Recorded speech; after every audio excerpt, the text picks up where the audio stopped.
When I was 8 years old, I came here to join the choir of St. Paul's Cathedral in London. Over the next 10 years or so, I learnt, rehearsed and performed some of the most beautiful and profound music ever written for the human voice. I must confess that over that period I paid little attention to the stories behind this wonderful music. But now I've been given a chance to make a journey to find out about the lives and the beliefs of those who sang it and those who composed it.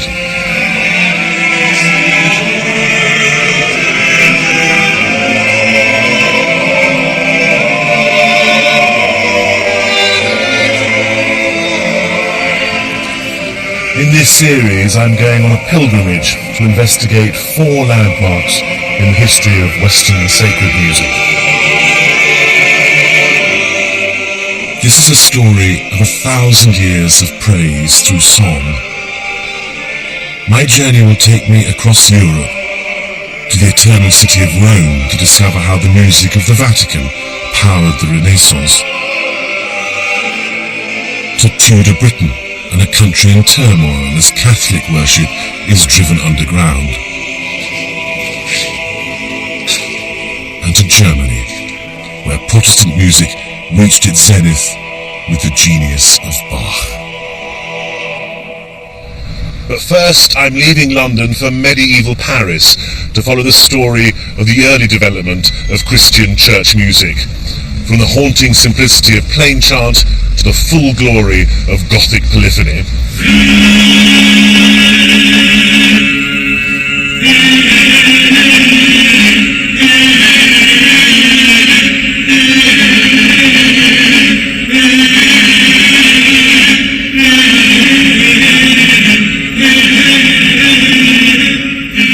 Our starting point is the Cathedral of Notre Dame in Paris, the building at the heart of the Gothic Revolution that took place in northern France at the end of the 12th century. An explosion of creativity that brought the cutting edge of medieval technology together with the outer limits of musical experimentation. The result was a sound the like of which had never been heard before. Harmony. This is music which can illuminate not only the world of the church, but also the lives of the people who composed, performed, and heard it.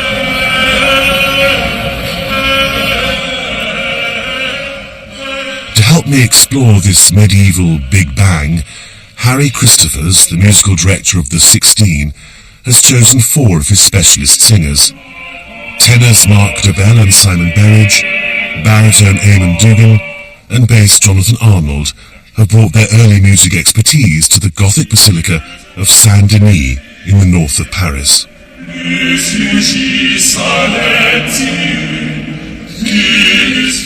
these cathedrals were being built, the musicians of the time were creating this sound to match the building, and the two worked hand in hand, and it's quite clear that, of course, the music was there for the glory of God, the buildings were there for the glory of God.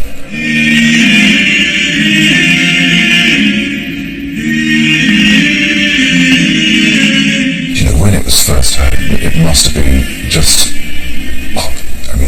the most modern thing anybody had ever heard. This is Saint-Julien-le-Pauvre on the left bank of the Seine.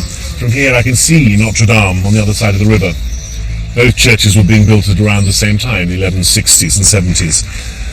The construction of Saint-Julien grew from generations of traditional builders' knowledge and expertise.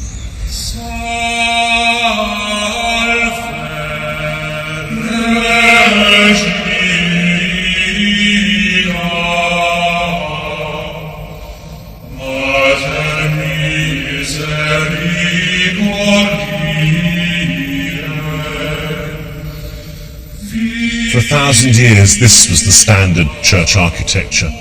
Thick walls enclosing an interior like a sort of chambered cave, divided by these massive pillars supporting the ceiling, and punctuated by small round-arched windows.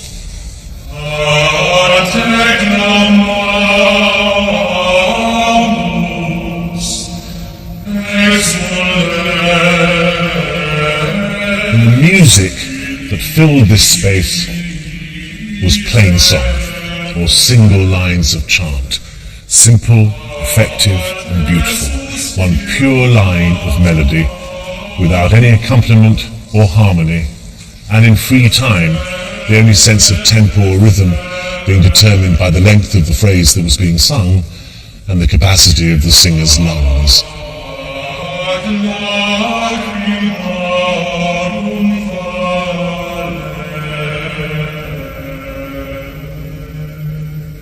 Well, plainsong started way back in the 6th century, really, and it became the focal point of the singing in the services. Beautiful, simple lines that actually could, within that, get quite elaborate.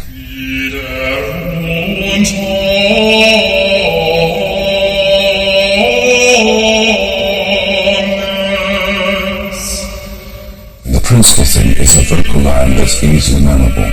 And so, the congregations would learn these lines and sing along with them. Even though it's a single line, it's incredibly expressive.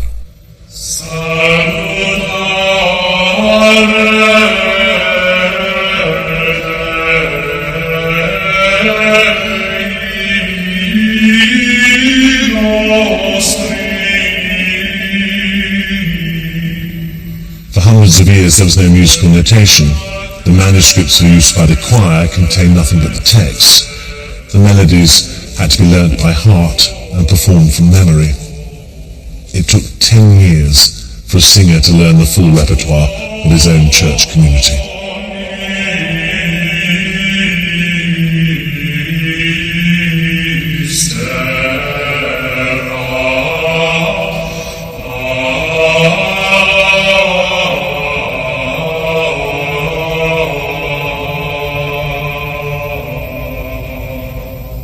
Saint-Julien and plainsong represent the past. Notre Dame and its music is the future.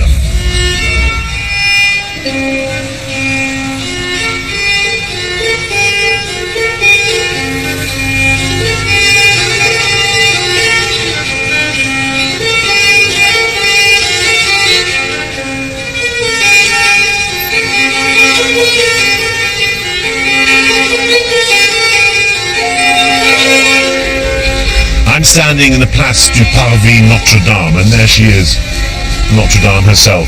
In the late 12th century, this area was a maze of overcrowded streets, crammed with students, ecclesiasticals, artisans, and merchants.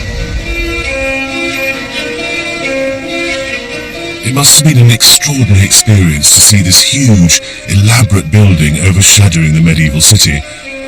But this wasn't just a big new cathedral, it was a Gothic statement in stone and glass, a revolutionary building. What was new about it? What's new? Well, what's new is, the Gothic style is really revolutionary in certain techniques of construction, and these techniques basically allowed for thinner, more slender, much more elegant buildings. Gothic architecture exists because of the invention of the rib vault. And a rib vault is what I would see if I looked up at the ceiling and saw the... a rib vault is rather like the bones of the body, which are then fleshed out with tissues and skin. So there's an entire new approach to the skeleton. And then, about 30 years into the history of Gothic architecture, some magnificent builder applies the flying buttress, and this is the first important church where the flying buttress is employed. And the flying buttress is allowed what in terms of... The flying buttress allows what I would call precise tactical support at the very point on the upper part of the wall where you need it. It bears what we call the compression load.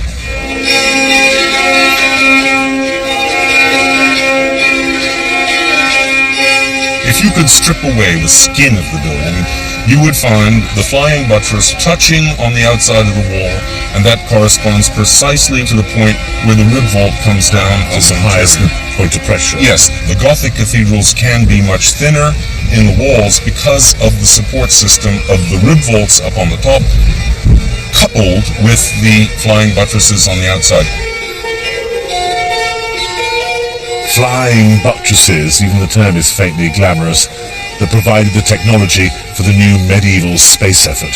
transferring the thrust downwards, or essentially propping up the walls.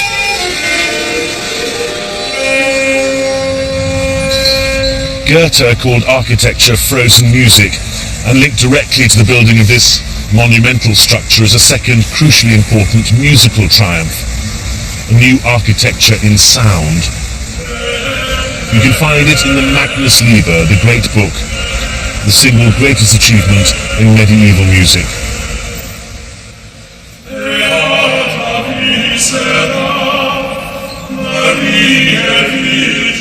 At a time when virtually no music was written down, this is a unique and permanent record of the early development of Western music. In its original form, it contains a cycle of music for the entire church year, and crucially, it shows the evolution from single lines of chant to polyphonic or many-voiced music.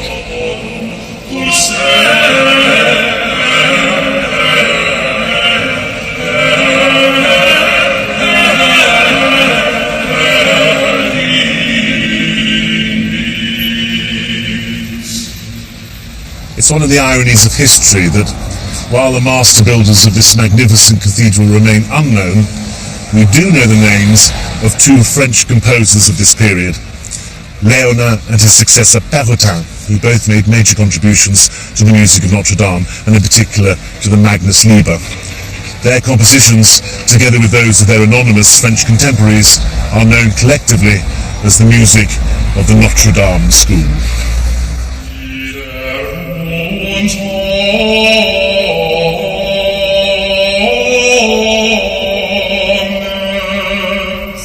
The key work of the Notre Dame School is Viderunt Omnes. A standard biblical text, it had been chanted as plainsong for centuries, but in the hands of Léonin, it was transformed into something radically new and different. Now Léonin did something really special because he took the plainsong, put it into long notes, very long notes. I mean, so the first note really does sustain for a very long time.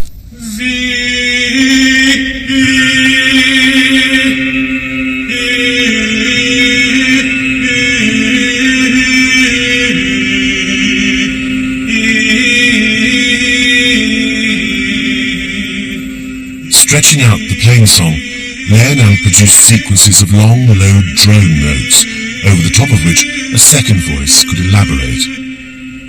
The birth of harmony.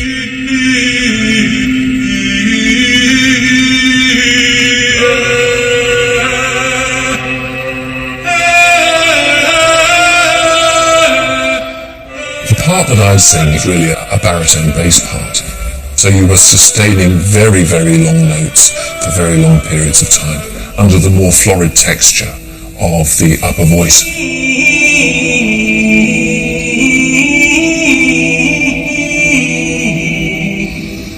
Viderunt omnes finis terrae, all the ends of the earth have seen. Salutari Dei nostri, the salvation of our God. Jubilate Deo, make a joyful noise to God. Omnis terra, all the earth.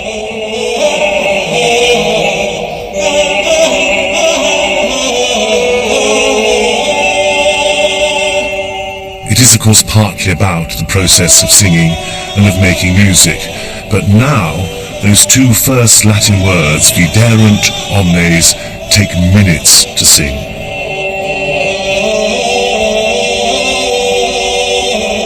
What you're losing is any sense of the Viderunt text making sense. But what you do gain by Léonin's new setting of these texts is a dance-like, spiritual, joyous music.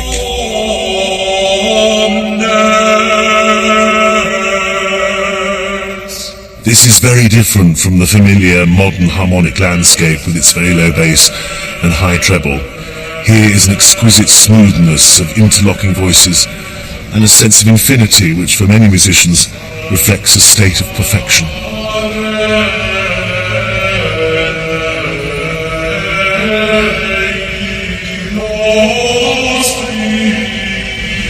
Virtually all we know about the music of the Notre Dame School comes from an important but anonymous treatise written in the latter half of the 13th century, so long after the composers of the music were dead. We don't know the author's name, and so he's referred to imaginatively as Anonymous 4, but we do know he was an English student from the University of Paris, possibly from Bury St Edmunds, and that thankfully his Bluffer's Guide to Singing has survived. Anonymous 4 wrote in this crucial document that a composer called Leonard compiled a collection of musical scores for the singers of Notre Dame, the Magnus Liber.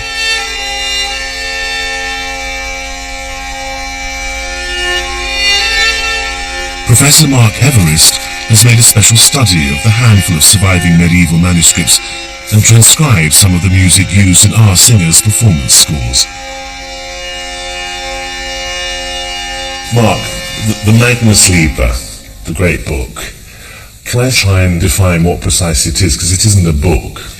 It's not, you're right, it's not really a book at all.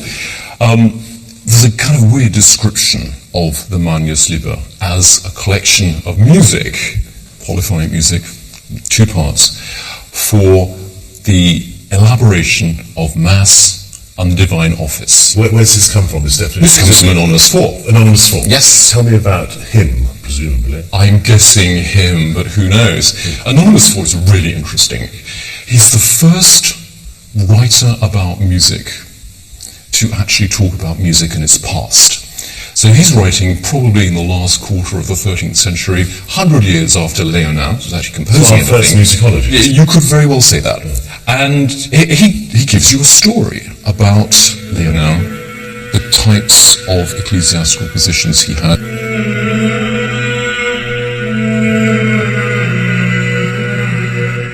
The people who are actually performing and composing this music are a particular group of the ecclesiastical team at Notre Dame, and they're called the Clerks of Matins.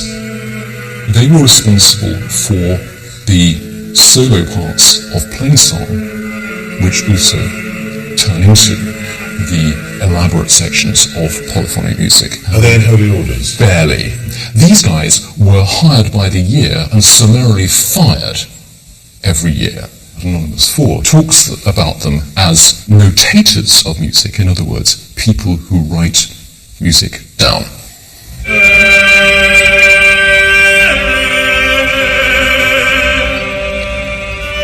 For these pioneers of polyphony, the frankly awe-inspiring vastness of the interior of the Gothic Cathedral of Notre Dame must have been an exciting and challenging new acoustic space.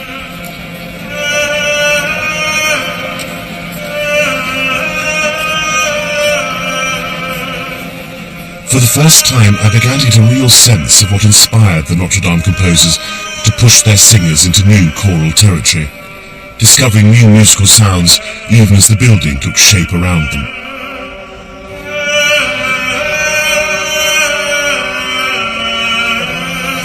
Leonard must have spent much of his career here in the unfinished choir at the east end of the cathedral, separated from the no doubt incessant noise of building by a sort of temporary screen that moved westward column by column as the years passed.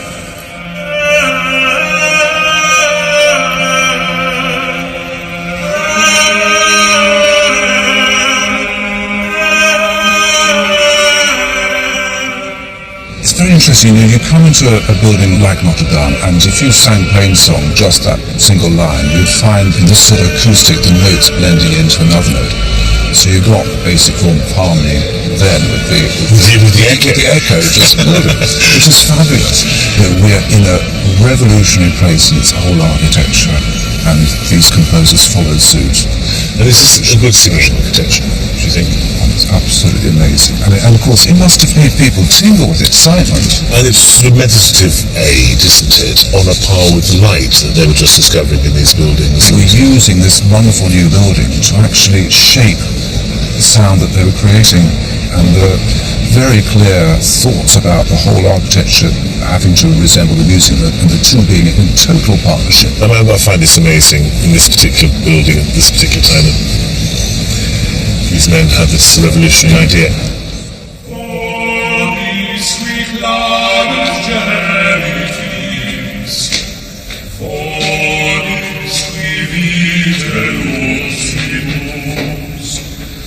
Love.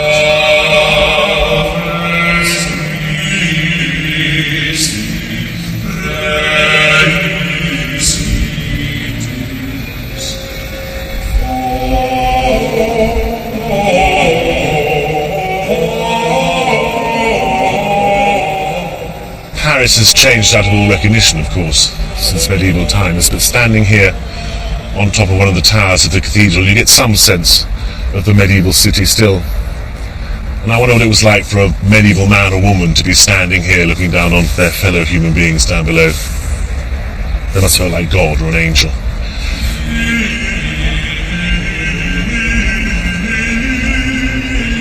The cathedral dominates the city, God looking over the sprawl of human life.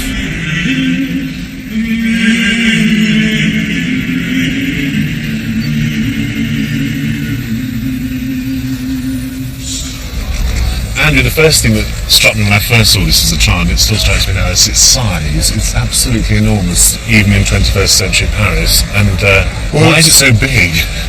Well, it still dominates Paris now, but what you've got to remember is in the 12th century, when the building was originally built, it was all about political control as well as religious control. So the political leaders at that time when it was started were? The cathedral was founded by Philippe Auguste, and Philippe Auguste's big idea was that Paris would replace Rome as the political and religious centre of Europe. And of course, there'd been the ambition of Maurice de Sully, who'd commissioned the first architect, that this would overwhelm... And Sully was the first minister of Philippe Auguste, yeah. That this would sort of overwhelm any Roman ambitions to control Europe. So this isn't just about Paris, it's about unifying France as a country and then spreading that political control beyond the borders of Paris. And did it work? I mean, were people amazed by it around Europe? Did it turn Paris into a rival to Rome? Paris was already a rival to Rome intellectually. What it did was it drew people to come and sort of look in awe at this thing, but it sort of, as it would, put this stamp on what Paris was already doing, which is say, well, this is the centre of all intellectual, theological authority in Europe. But what I find interesting is that you look at the height of Notre Dame right now, and it literally overshadows all the little transepts and little cells where the monks and priests would be delivering the word of God. Oh, was that a deliberate statement, you think, as well? Absolutely, absolutely. And the area around it, tell me a little about the area. Well, all of this is pretty sanitised and pretty clean.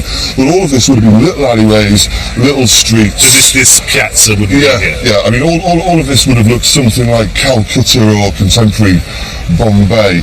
It was also a very fervid kind of place. The borders of Paris at one stage were just the bridge over there and the bridge over there. So it was lined with hustlers, thieves, tarts. It was packed into that space, yeah. And provincials feared it as a dangerous place as well, because they could hear the noise of Paris, you know, sort of several leagues away, as they would put it. And that was what was characteristic, the noise, the shouts of the touts and the hawkers and all of this kind of stuff. So it was a dangerous... 24 hour. It was a dangerous but absolutely fascinating place. And the idea was that the word of God dominated everything that went on. We can capture a real sense of what life was like from the works of the philosopher and musician Peter Abelard, who had arrived in Paris from the provinces to study theology.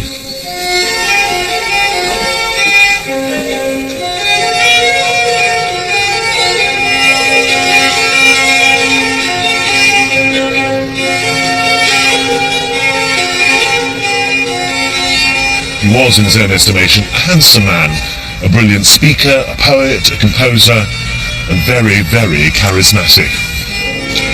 He took rooms here on the Ile de la Cité in the house of the canon of Notre Dame, Fulbert, and in exchange he agreed to tutor Fulbert's beloved niece, Eloise. She was clever, she was beautiful, and inevitably Abelard found her irresistible. Before long, in Eloise's room, the couple discovered an intoxicating combination of study and sex. Obeying your command from the start, I changed both my heart and my habit, proving you to be the only possessor both of my body and of my mind. I never looked to my own passion, but only to yours, which I was always zealous to gratify. The couple married in secret, fled to Brittany and had a son, but Abelard couldn't resist coming back to the centre of his intellectual life, Paris. Their secret marriage was the talk of the city, but when Fulbert found out, he planned a grisly revenge.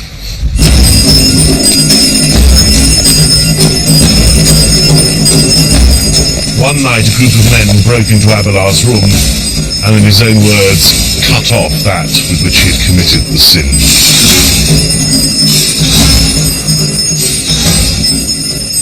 Abelard and Eloise's love survived even his castration.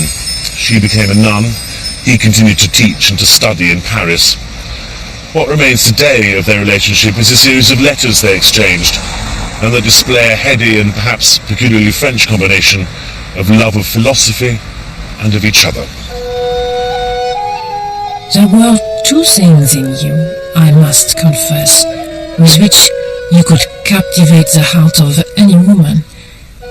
Your skill in making songs, and your joy in singing them. This was why all the girls burned and sighed with love for you and were jealous of my pleasures and my bed. Abelard composed a hymn book for use by the community of nuns that Eloise joined. Only one poem with its setting has survived from that work. It's a meditation on the disappointments of human life. In heaven, in the presence of God, when every day is a Sunday and there is rest for the weary, there will be no separation between a wish and its fulfillment. All prayers will be answered. But in the meantime, we just have to soldier on.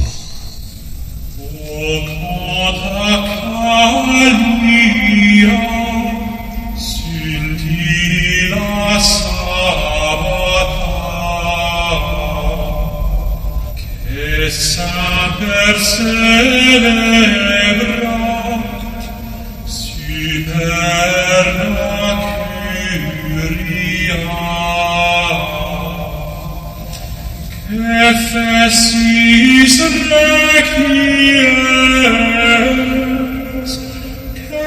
merse fortibus, cumerit omnia, eis in omnibus.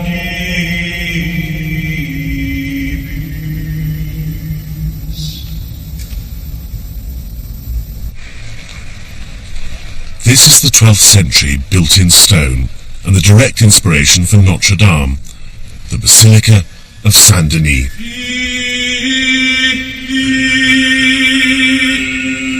Here Harry Christophers and his singers are experimenting with the Gothic acoustics to try and recreate the authentic sound of Leonard's Organum Duplum, two-part polyphony.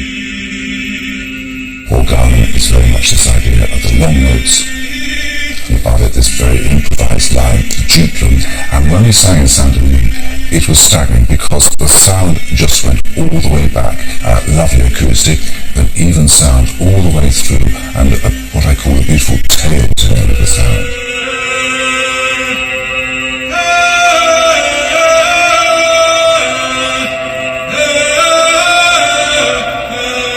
The first thing that struck me was that the very powerful acoustic. It was very, very clean and yet with a nice reverberation. You really felt, as a singer, that it was a beautiful building to receive that sort of music. When we finished a long-held chord, it came back absolutely in tune, which is very gratifying indeed, and not always the case, I'd say.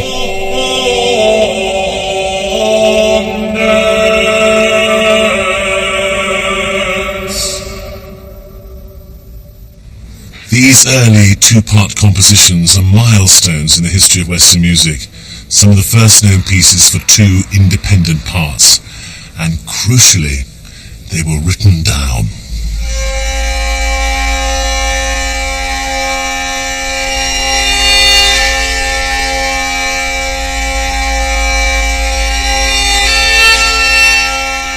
Helen Dealing is an expert in medieval polyphony, with a special interest in the graphic representation of musical sounds. People had experimented with the idea that you could draw horizontal lines to connect notes of the same pitch. But the very first musical notation was little marks above a text. The idea of it was to just remind you of a tune that you already knew. But gradually people realised that you could place the marks higher up or lower down the page. But the real innovation was the idea of having horizontal lines that would connect all of the notes of the same pitch. It enables music to move around much more quickly and freely than it ever had been able to before, because now it was possible to sight read, to read it from the page and make the musical sounds. It must have had a massive effect on the actual practitioners of this music. Oh, very much so. I think it's a revolution in music writing, the development of the stave.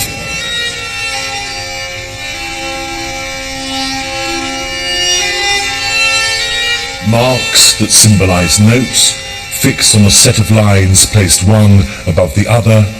Learn to write with this system and you can copy or compose a complex new music. Learn to read with this system and you can speedily learn new repertoire.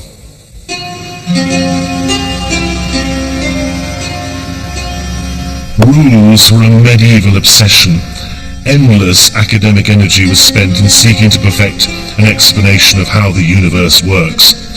Fusing the Old and the New Testaments with Greek philosophy, science and mathematics, scholars formulated universal laws.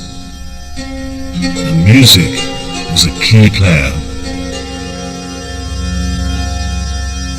Nearly 2,000 years earlier, the philosopher Pythagoras had discovered correspondences between the musical notes that he heard as beautiful and harmonious and the mathematical intervals he could measure between them.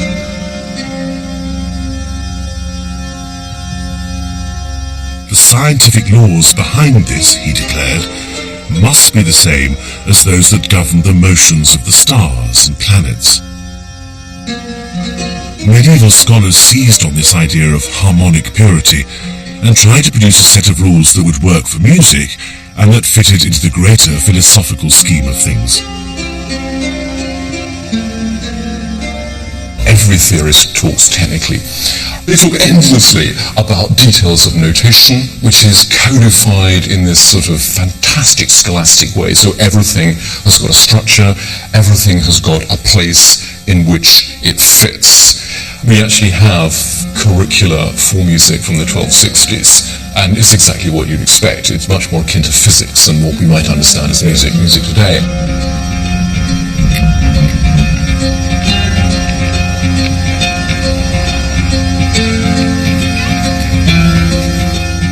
But it's not just theory. One of the beauties of music is that you can easily put theory into practice. This is a workshop in Essex that belongs to Nick, who in fact is a guitar maker. You see guitars on the wall. And he's going to show me how to make a very simple instrument, the monochord. Now I'm completely incompetent at this, but he's going to lead me through. Right, Nick, let's start. Okay, Simon, this is a very simple instrument compared to a guitar making. Yeah. We start off with 4 identical sized pieces of wood. We have 4 corner pieces, which I'm going to get you to glue on. Oh. There's your block of wood. Okay, so you just need a very thin bead of glue, just a squiddle, we call it in the trade. And then this is the mucky bit. That's fine. The monochord is really simple to build, but what it does is quite clever. A determination to demonstrate that Pythagoras' rules could be applied to Western church music inspired the theorists to try to measure precisely the fractions of notes within an octave.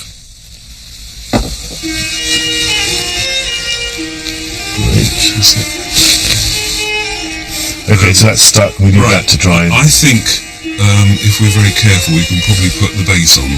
They discovered that 2 intervals, the 4th and the 5th, produced a satisfactory resonance, a harmony, just as Pythagoras' pure maths had predicted. With this instrument, the monochord, these mathematical relationships could be both measured and demonstrated. Now, we're going to have at one end a tailpiece, and at the other end we're going to have a guitar machine head. Right. That's it, you're in. The monochord is simply a box with a single string. When you pluck this string, it will vibrate at a specific frequency, and that produces a note. G, is that right? It's close. If you halve its length, then your pluck string will vibrate at twice the frequency of the original, and the note will be an octave higher. Can I do it? Because this is going to be a disaster. Please do. On the other side. Perfect octave. Using this little sliding bridge, you can subdivide it endlessly, and like magic, you can calculate and both see and hear the different harmonic intervals and their relationships. You get the sense that this is Pythagoras, this is the perfect intervals, this is all Greek philosophy, but this is actually a completely practical instrument, isn't it? And there's nothing quite like hearing it in the flesh, so to speak, so you can actually hear a theory being put into practice. And here I am, proudly going off with my own monochord. Good. Well, I've learned a lot about it as well. I think so too. Thank you very much. Thank you. Right, this is where maths meets music. Mark, this the string divided 2 to 1. Right. So that should be an octave, shouldn't it? Should be. We hope. Would you sing that, please, Mark? That's a perfect octave. We think that's about a C, don't we? That's around about a C. Round about a C. Right, the second interval is a fifth. So we have this, the lower note. D. And then this should be, actually you sing it first. Magic. That's the fifth, so that's an A. And this should be a fourth. So.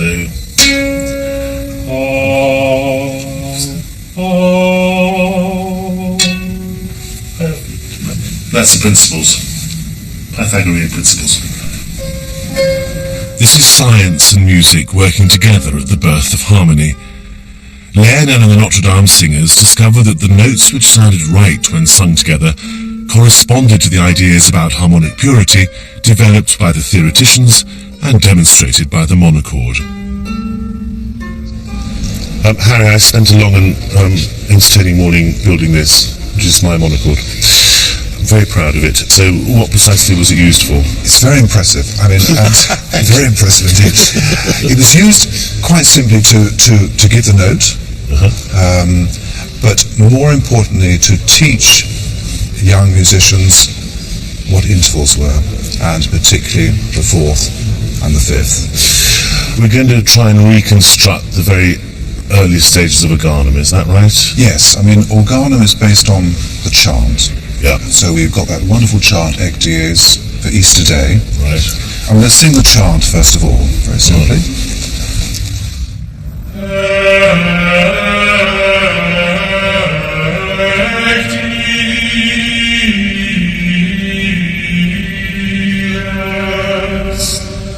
Now, on very high feast days, special occasions, this could well have been sung at the octave, like this.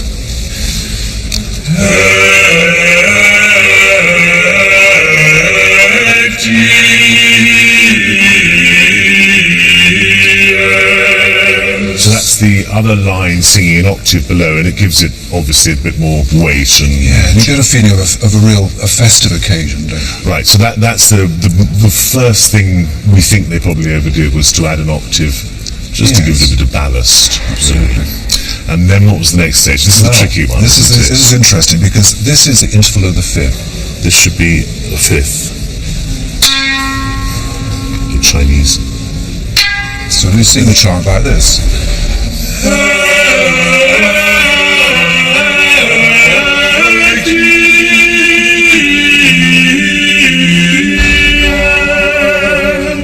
Now that to me sounds like a sort of rather hollow, cynical sound actually. It's a very hollow sound, isn't it? Yes, it is absolutely hollow and sort of suits the arches of this church. But then we have something slightly different, and we hear the interval of a fourth, a little lower. You hear that chant now?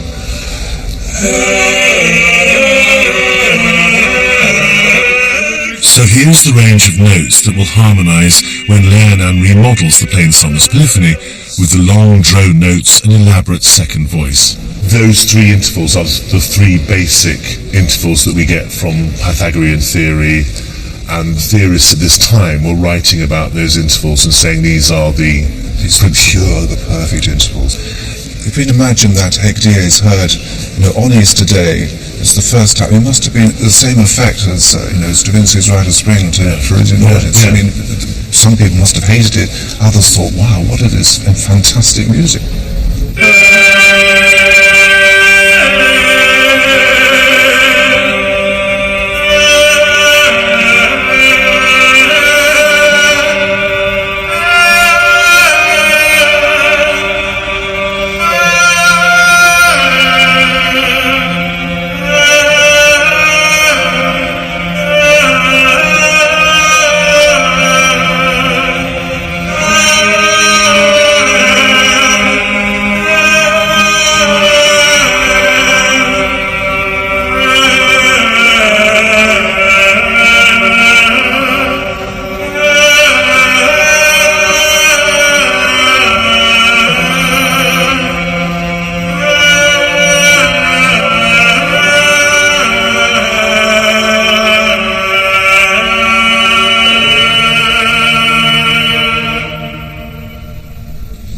These tunes, especially those for the great feast days, would have been known to everyone in the church, the congregation in the nave just as much as the choir in the stalls. But who was this music being sung for? It was, of course, being directed up to heaven. The ultimate, the final audience for this music was God.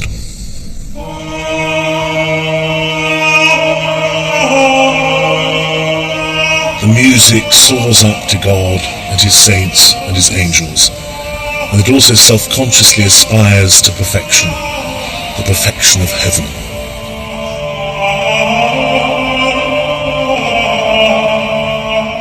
Pure but complex, the voices independent but accurately positioned against one another. An intellectual exercise governed by mathematical patterns, but with a mystical, spiritual intention.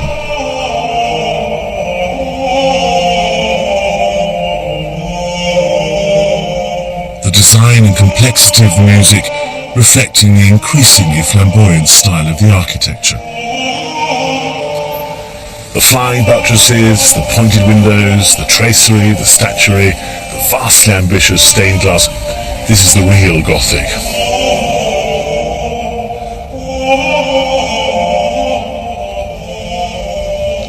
So this is the Sainte-Chapelle, and it's absolutely extraordinary. Who built it and why? It was built by Louis IX. This was going to house the relics of the Passion, and especially the crown of thorns, and that was going to make it the centerpiece of Western Christianity. So again, it was a big religious statement, and it was a big political statement. Like Notre Dame. Like Notre Dame. But what was most incredible about this chapel is really the architecture. You've got this new technology, and some people describe it as what's called the triumph of the intangible. If you look around you here, this is like a window on heaven. It's psychedelic in the sense that it's trippy, it's visionary, and it's incredible transcendental beauty as well. In some ways, the apogee of Western Christian art.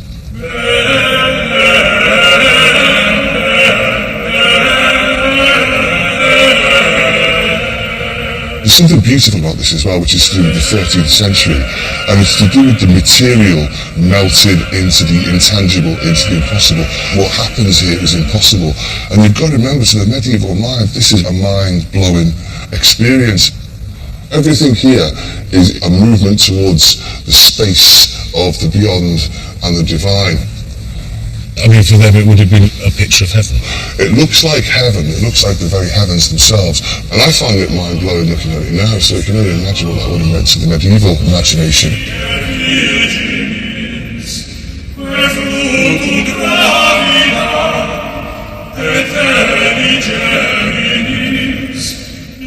Every single feature of these extraordinary buildings was designed to convey this dizzying theological message, their elegant geometry reflecting the concept of God's ordered and harmonious universe. The new polyphony was an integral part of this, as vibrant and richly textured as the stained glass and stonework. So, along with Gothic architecture, this music spread throughout northern France, and then very quickly throughout medieval Christendom. Actus agens electoris, Series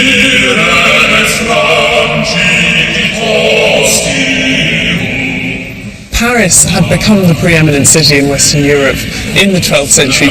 The city itself was expanding as a centre for learning in terms of the schools which would become the University of Paris. And it was also a great centre for trade because of the River Seine.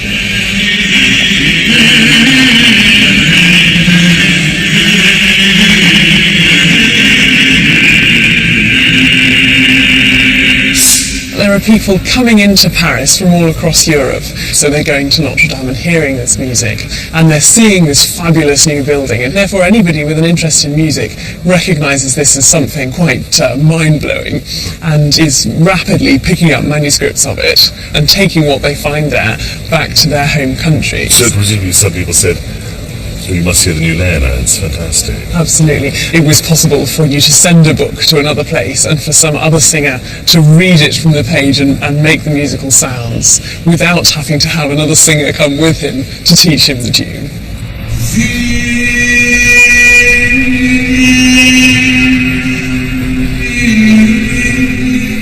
This is the flowering of the Middle Ages. From the end of the 12th century when Leonard flourished, until Renaissance 2 centuries later.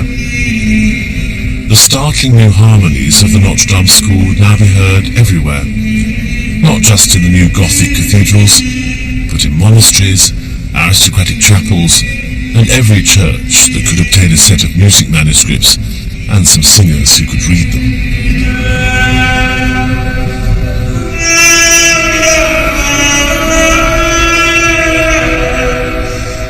Although there is no one document we could call the Magnus Liber, there are about half a dozen surviving Notre Dame manuscripts scattered across Europe, evidence of how efficiently polyphony was now being exported.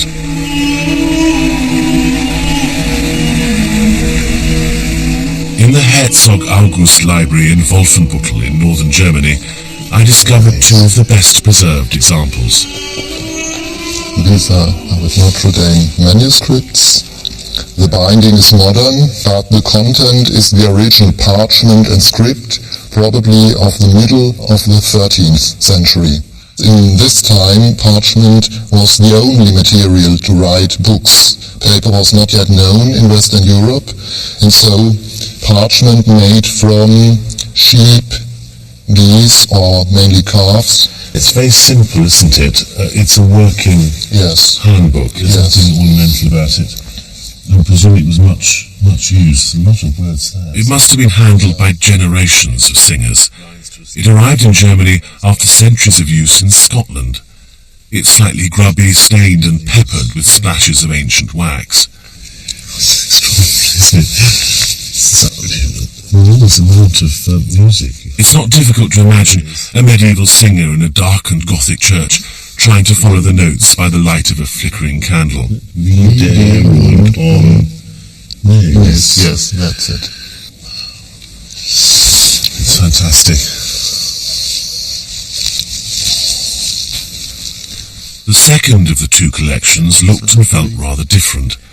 This is a different writer, isn't it? Yes, it's a different writer. This is surely written in France.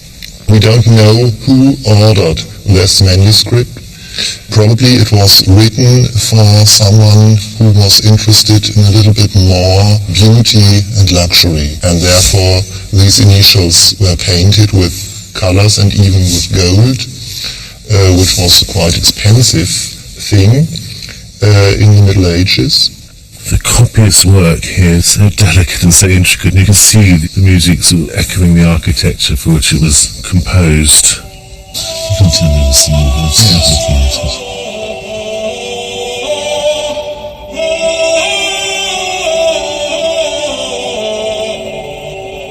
With scores like these being copied and circulated, French polyphony began its inevitable takeover of Europe, changing fundamentally the way choir masters, singers and congregations thought about the relationship between music and divine worship. All the key factors that powered the Gothic Revolution were now in place. And new method of writing down notes, the monochord, new acoustic spaces created by the Gothic style of architecture. Everything comes together to provide the circumstances in which polyphonic music can flourish.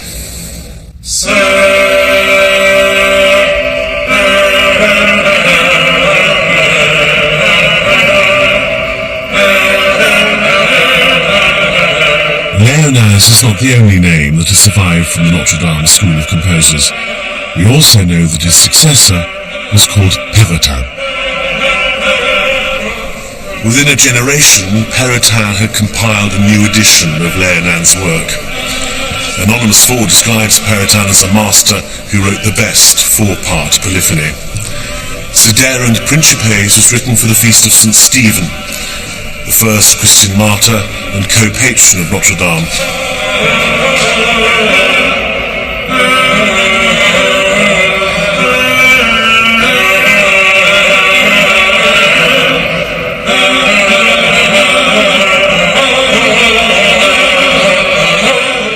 Just as the Gothic builders used flying buttresses and rib vaults to support all this tracery and stained glass, Perotin used Léonard's development of duplum organum, the extended tenor drone and the Pythagoras-approved note intervals, to support more and more elaborate, interwoven vocal parts.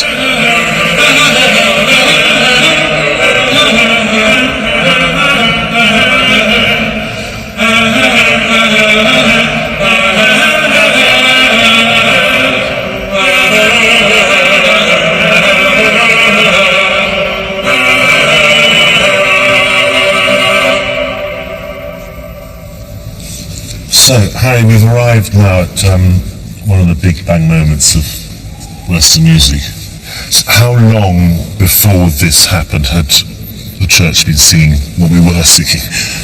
Only a matter of about 50 years. I mean, we're really talking about the turn of the 12th century. We have Léonard writing those duplum organum, and then Perotin coming along and revising it and actually turning it into four-part. And now, but obviously by necessity, needs much more organisation. So this is Video Nomnes Perotin.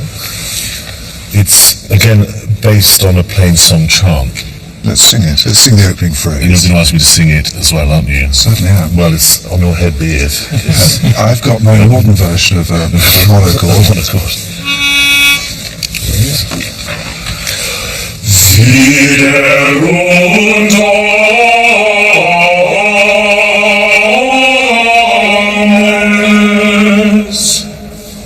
Great, so that's a basic tune. Now, what's he do? Now, the same as Léonard, in that we have the long note values. So the plain song is elongated. Well, Jonathan has to do it by himself. Massive lungs. Join me on this. Yes, well, I thought you might say that. Okay. And then over the top of it, we have these added parts. Duplum, second part. Triplum, third part. Quadruplum, the fourth part. And if I were to sing it with you, and destroy the beauty of the whole thing, do we do what I was always taught was called staggered breathing, which is that I breathe and you don't, and then you breathe and I don't. Yeah. It's organic. Through osmosis, you know when the other person is going Or you can indicate through the subtle use of your little finger really? on the page. If you're going to breathe, then I know that you're breathing and I won't. Shall we have a go? Here we go.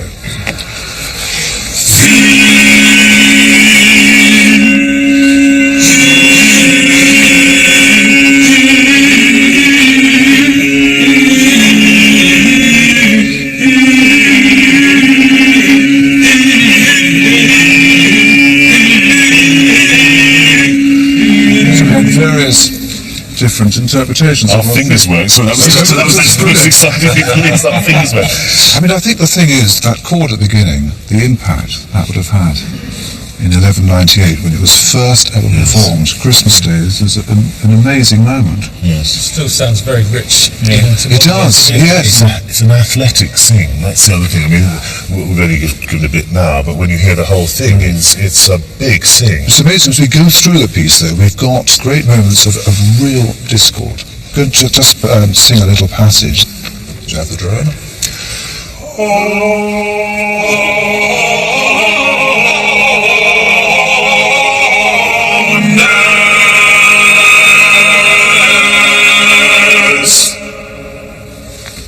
it's the most fantastic cadence, isn't it? It is absolutely brilliant. It gives it a very earthy feel as well, doesn't it? Despite the fact that it's spiritual music and sacred music, it gives it a real earthy quality that I think would really ring. And many a modern composer will be proud of that moment.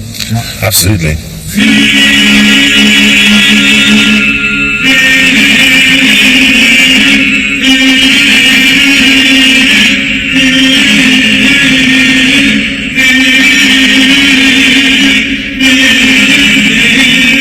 It's not hard to imagine how they might have felt when they first sung this four-part music, which had never been done before, really. And it's got an amazing rawness and amazing power. You can just imagine that they would have felt overwhelmed by that. This was really a new departure, a real moment in history.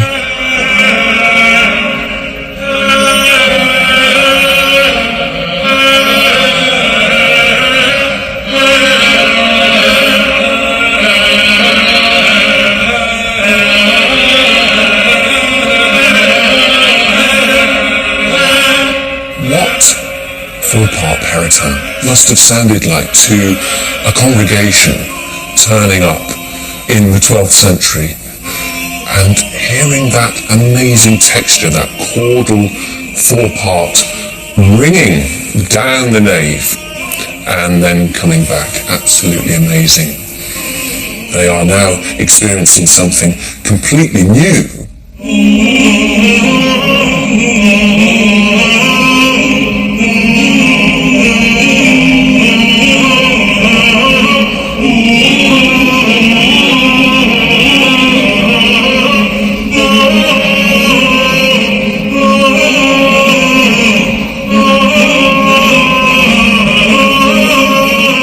Contemporary listeners reacted with the medieval equivalent of shock and awe. The Bishop of Chartres, who attended services in Notre Dame at this time, gave this first-hand description. That which is most tuneful among the birds cannot equal them. Hearing the soft harmonies of the various singers, some taking the high parts and others the low, some singing in advance, others following in the rear, you would think yourself listening to a concert of sirens rather than men, and wonder at the power of voices. Such is their skill in running up and down the scale, so wonderful the shortening or multiplying of notes, the repetition or emphatic utterance of the phrases.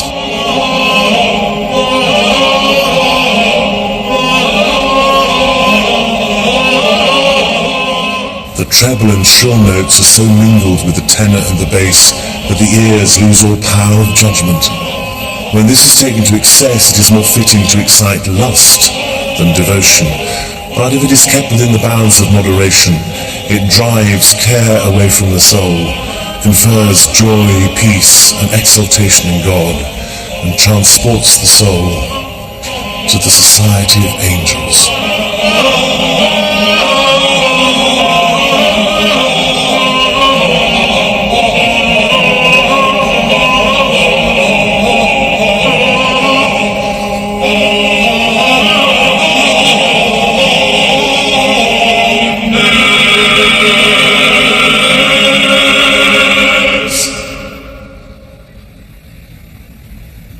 The Notre Dame school gave the Western world its first taste of developed harmony, and that taste would lead on to Bach, as we shall hear later in this series, and also to the harmonic riches of Mozart, Beethoven, Wagner, and the whole range of popular music.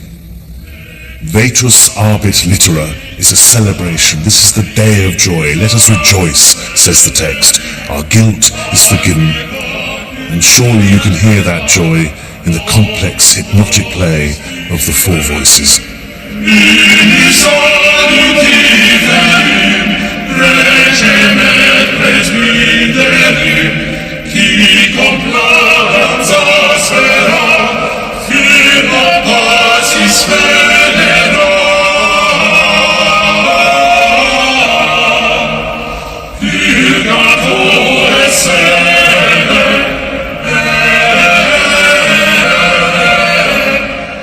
In the next episode of Sacred Music, my journey will take me to Rome to discover the unaccompanied choral music of the Italian Renaissance and its greatest master, Palestrina.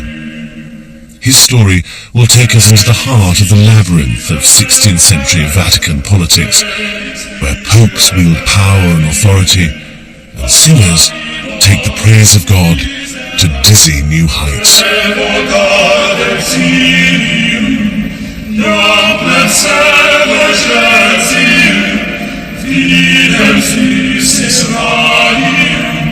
Fra